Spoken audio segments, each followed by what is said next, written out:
मैं doctor Sumit Gupta, divine medicine and piles clinic Lucknow से। आज हम बात करेंगे पाइलोनाइडल साइनस के बारे में। क्या होता है, इंट्रोडक्शन जानेंगे, कैसे पहचान करें और क्या उसका ट्रीटमेंट होता है, तो इसके बारे में हम लोग जानेंगे डिटेल में। तो ये मैंने एक डायग्राम बनाया है, अगर आप इसको ध्यान से देखें, ये पीठ का हिस्सा है बैक साइड का, ठीक। यहां तक टेल बोन आती है और ये ग्लूटियल क्लेफ्ट है, ये एनल ओपनिंग है और ये पाइलोनाइडल साइनस, मतलब यहां पर कुछ फोड़े फुंसी जैसा दिख रहा है, घाव जैसा दिख रहा है छोटा सा। तो अगर हम इसके इंट्रोडक्शन की बात करें कि पाइलोनाइडल साइनस होता क्या है, तो बहुत सरल शब्दों में समझें, जो मलद्वार के ऊपर का हिस्सा होता है ग्लूटियल क्लेफ्ट में, जब आप रीढ़ की हड्डी की तरफ बढ़ते हैं तो जो बीच का दरार वाला हिस्सा होता है, उस हिस्से में कुछ हेयर्स टूटकर अंदर की तरफ धंस जाते हैं। क्योंकि हेयर्स को डाइजेस्ट करने के लिए, हेयर्स को खत्म करने के लिए हमारी बॉडी में कोई एंजाइम बनता नहीं है और ना ही कोई ऐसी मेडिसिन है किसी भी पैथी में, ना तो एलोपैथ में है, ना आयुर्वेद में है और ना ही होम्योपैथ में है। बाकी मतलब मेरी जानकारी में तो ऐसी कोई मेडिसिन नहीं है जो हेयर्स को डाइजेस्ट कर सके। तो होता क्या है कि शुरुआती सिम्टम में ऐसा होता है कि ये हेयर्स जो होते हैं यहाँ पे धंस जाते हैं, और जब धंस जाते हैं तो वो सोर्स ऑफ इन्फेक्शन बनता है। और कई बार तो जब इसकी सर्जरी कर रहे होते हैं तो उस पर्टिकुलर टाइम पर देखते हैं कि बालों का पूरा पूरा गुच्छा निकलता है। तो होता क्या है कि जो हेयर्स हैं ग्लूटियल क्लेफ्ट के, वो धीरे धीरे इन्हीं गड्ढों में धंस जाते हैं, और जब धंसते हैं तो यहाँ सोर्स ऑफ इन्फेक्शन होता है, जिसकी वजह से देखा जाता है कि छोटा सा फोड़ा या फुंसी यहाँ पे महसूस होता है कि निकला है। कुछ दवा खा लेते हैं, क्योंकि जब शुरुआत में कुछ ऐसा होता है तो हम इसको ट्रीट ही ऐसा करते हैं कि ये फोड़ा या फुंसी है। हम ये बिल्कुल नहीं समझते हैं कि ये इतनी सीरियस प्रॉब्लम है। तो फोड़ा या फुंसी समझ के इसका ट्रीटमेंट हम लोग स्टार्ट करते हैं, और उस केस में हम देखते हैं कि जब यहाँ पर जो फोड़ा या फुंसी है, जब हम लोग दवा खाते हैं, तो जब भी दवा खाएंगे तो अगर आपने कोई एंटीबायोटिक और पूरा कोर्स किया है तो ये जो दाना या फोड़ा फुंसी है, ये कुछ हद तक लगेगा कि थोड़ा ठीक हो गया, लेकिन जैसे ही आप बंद करेंगे 2-4 दिन में ये फिर से उभर आएगा, फिर से घाव बन जाएगा। ये लगातार चलता रहता है। आप दवा खाएंगे, कुछ आराम लगेगी सिम्टम्स में, फिर ये आ जाएगा। क्यों? क्योंकि जो हेयर्स हैं, जो बालों का गुच्छा है, वो अंदर धसा हुआ है, और जब तक वो धसा रहेगा, जब तक वो हेयर्स इसके अंदर प्रेजेंट रहेंगे, तब तक इसको दवाओं के माध्यम से, लाइफस्टाइल के माध्यम से, डाइट के माध्यम से, किसी भी तरीके से इसे कंप्लीटली ठीक कर पाना पॉसिबल नहीं होता है, ऐसा देखा जाता है। तो उम्मीद है आप समझ गए होंगे कि पाइलोनाइडल साइनस होता क्या है। तो पाइलोनाइडल साइनस इसी हिस्से में होता है। कई बार एक ओपनिंग होती है, अंदर की तरफ ट्रैक कहीं ना कहीं गया होता है, थोड़ा बहुत जो भी गया हो, ब्रांचिंग भी मिलती है कई बार, और कई बार 2 ओपनिंग देखने को मिल जाती हैं, जिससे कई बार डिस्चार्ज रहता है, स्वेलिंग रहती है, इन्फ्लेमेशन रहता है, पेन होता है। तो ये सब चीजें इसमें बनी रहती हैं लगातार। पेशेंट दाना या फोड़ा समझ के ट्रीटमेंट लेता रहता है, कुछ हद तक कई बार ठीक होता है, कई बार फिर आ जाता है, फिर ठीक होता है, फिर आ जाता है, ये कंटिन्यू चलता रहता है।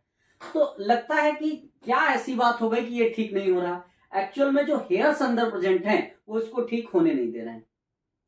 और अगर इसके बारे में जब 2-3 बार अगर ऐसा हो जाए कि आपने दवा खाई, आराम हो गया, लेकिन फिर उसके बाद ये निकल आया, तो अगर ये 2-3 बार हो जाए तो आपको सावधान होने की जरूरत है। ये पाइलोनाइडल साइनस हो सकता है। आपको किसी अच्छे डॉक्टर से मिलना चाहिए, उनको दिखाना चाहिए। जो भी डॉक्टर इस कह सकते हैं इन बीमारियों में प्रैक्टिस करते हैं, वो देखकर ही आसानी से बता सकते हैं। फिर भी जब देखेंगे इसको तो वो बता देंगे, लेकिन इसके लिए कुछ जांच की जरूरत पड़ती है ताकि हमें इसके बारे में जानकारी मिल सके। तो जो इसकी जांचें होती हैं, वो मेनली 2 जांचें कराई जा सकती हैं। एक तो होता है एक्सरे साइनोग्राम,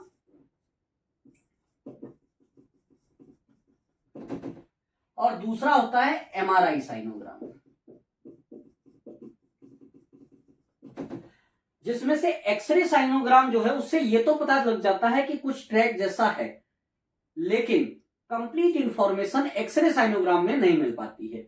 जो सबसे अच्छी जांच कह सकते हैं, गोल्ड स्टैंडर्ड होती है, वो एमआरआई साइनोग्राम होती है, जिसमें आपको ये पता चल जाता है कि ये जो आपको एक ओपनिंग दिख रही है, इंटरनली ये टनल कहां तक गई हुई है, ब्रांचिंग क्या है, या कोई अब्सेस तो नहीं बन रहा है, कुछ कलेक्शन तो नहीं, ये सब बातें इससे पता चल जाती हैं। तो अगर मान लो पाइलोनाइडल साइनस है तो एमआरआई साइनोग्राम जरूर कराना चाहिए। दूसरी बात, अब हम बात करते हैं ट्रीटमेंट की। अगर हम इसके ट्रीटमेंट की बात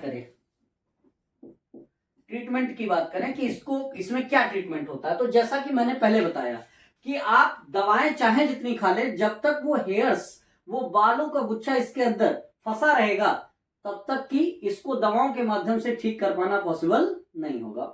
तो क्या करना चाहिए? तो इसके लिए ट्रीटमेंट, बेस्ट ट्रीटमेंट जो होता है वो सर्जरी ही है। सर्जरी में जब बात सर्जरी की आती है तो फिर कई चीजें बनती हैं कि कौन सी सर्जरी कराएं। तो अगर हम बात करें, क्षारसूत्र सर्जरी बहुत बेस्ट सर्जरी है। एक भी दिन आपको बेड रेस्ट होने की जरूरत नहीं पड़ती और एक भी दिन आपको छुट्टी लेने की जरूरत नहीं है और दोबारा होने के चांसेस भी लगभग ना के बराबर है। क्षारसूत्र से ये 100% ठीक हो जाता है।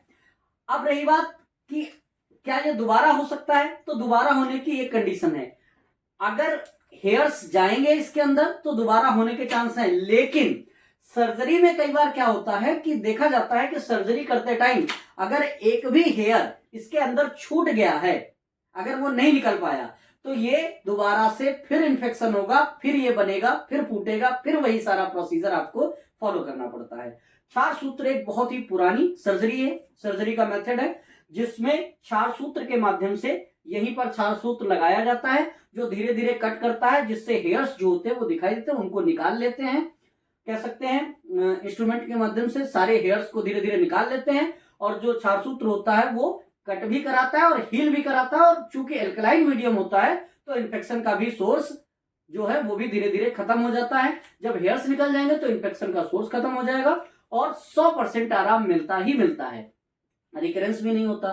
तो मुझे उम्मीद है कि आपके सवालों का जवाब मिल गया होगा कि क्या कौन सी सर्जरी करानी चाहिए और दवाओं के माध्यम से ठीक होता है कि नहीं। दवाओं के माध्यम से पाइलोनाइडल साइनस को ठीक नहीं किया जा सकता। मैं ये नहीं कह रहा हूं कि मतलब पाइलोनाइडल साइनस के अलावा कंडीशंस यहां नहीं हो सकती, फोड़ा फुंसी भी हो सकती है। लेकिन अगर मैंने बताया कि अगर 2-3 बार आप दवा खा रहे हैं, ठीक हो रहा है, फिर बन रहा है, फिर फूट रहा है, फिर दवा खा रहे हैं, फिर ठीक हो रहा है, फिर बन रहा है, फिर फूट रहा है, ये अगर 2-3-4 बार हो गया है तो आपको अलर्ट होने की जरूरत है, आपको सावधान होने की जरूरत है और आपको अच्छे डॉक्टर से मिलने की जरूरत है।